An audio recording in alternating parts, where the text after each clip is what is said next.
So this is a new feature of Boards, Deck and Dice with some people that I allow to play with me. That sounds really bad.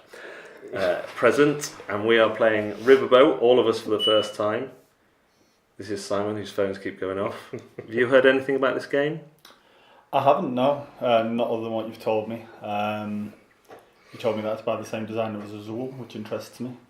But other than that, I haven't heard anything at all. You don't know anything? No, I don't know anything at all, no. Are you looking forward to this one? Yeah. Oh, that was a surprisingly quick answer there from Mark, because Mark is known as the AP player, analysis paralysis player in the group. So we set up, I've explained the rules. Basically, you'll be using these 5 tiles, much like Puerto Rico or San Juan or Race and Roll for the Galaxy. You choose them all at the start. The first player obviously gets 2. Player who chooses them gets a bonus. And you're trying to get crops to pop on your field, where you have to put workers on first and then get crops to then get points, to then move boats around. And it's not as difficult as I'm making it sound. So we'll come back at the end. Mark, you won. Yeah. Which is always a sign of a bad night. So you like the game because you won? Yeah, I love it. What do you think about the tiebreaker? I mean, it is. I see both sides of it. He's such a blooming diplomat politician, isn't he? So essentially, I'm too tired to try and think about it. In the last round, whoever takes the earlier tile, well, in any round, whoever takes the earlier tile breaks tiebreakers. So that's really big for the ship route, because everyone else who doesn't the furthest player along who took the earliest tiebreaker, if there's 2 people at the same spell, will score all the points from their boats. Everyone else will score half. There's similar harsh justice here, and we're just discussing whether the bonuses on the tiles are big enough to make you think twice. Because I was second, so I was always going to take tile 1 or 2, because I knew then I could guarantee that. So whether that wasted half of Chris's game, who got to 22, was it? 21. 21. But I could have easily got to 23. But it still would have only been worth half points, which would have got you another, I'm just filming your bosom, another 4 points, which ultimately wouldn't have mattered. What do you think? Because I couldn't have picked an earlier tile. Yes. My counterpoint is that you should have seen that coming earlier on, because I did. But I don't understand why that should matter. Because that's part of the game, isn't it? Predicting what's going to happen and playing to it. But you can't. But predicting what's going to be happening with how players move, yes.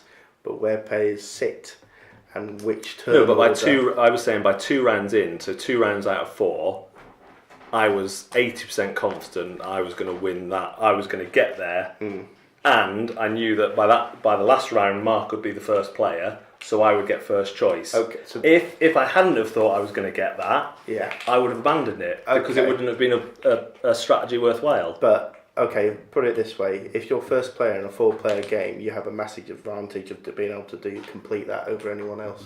Yes, I'll give you that. Yeah. If you focus on that as the first player, you are more than likely to win those points. Should that being first player, should first player give you that advantage? That's, I guess, my question. So the question is, on next play, is there enough ways of stopping someone get that far? Yeah. Or of ruining that strategy? Yeah. Maybe I didn't look at it that way enough. Yeah. But that's a good point. That's the first good point you've made. But I do think that. So that got me 32 points. How many did you guys get off your boats? Well, not you, Mark, because you didn't get any at the end. You didn't get any at the end. So you got 12. You got 12. If you'd got to the end, you'd have got. I would have got. Sorry, I'm filming. I would have got 31. I think it would have been. No, if you got to the end half, so 15, 16. Oh right, yeah. So that's less than. So that one potentially is more effective. Yes, yeah. For scoring. So that's what we need to see. Simon. Mark won. It's a terrible game. Yeah.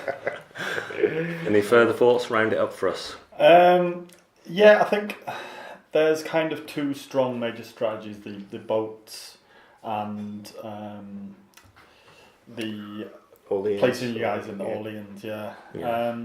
So Mark did Orleans. He didn't do the boats, but he did Crop Massacre. Look at that. So this well scores in 1 point for all of these, and you scored. When did you score that? Early on or late on? No, that was last round. You scored that last round. Yeah, it's a good tactic. So I got 18 for that, and then I got another 15 for that. Yeah. So I think so you got some good synergy there.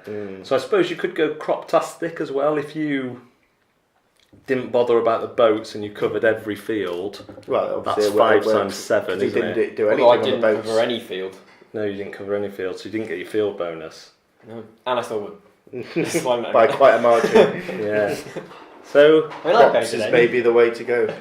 So I think maybe the problem is then that this one is too obvious and people will go Possibly. for it because the person who went for it, where did I finished second? Third?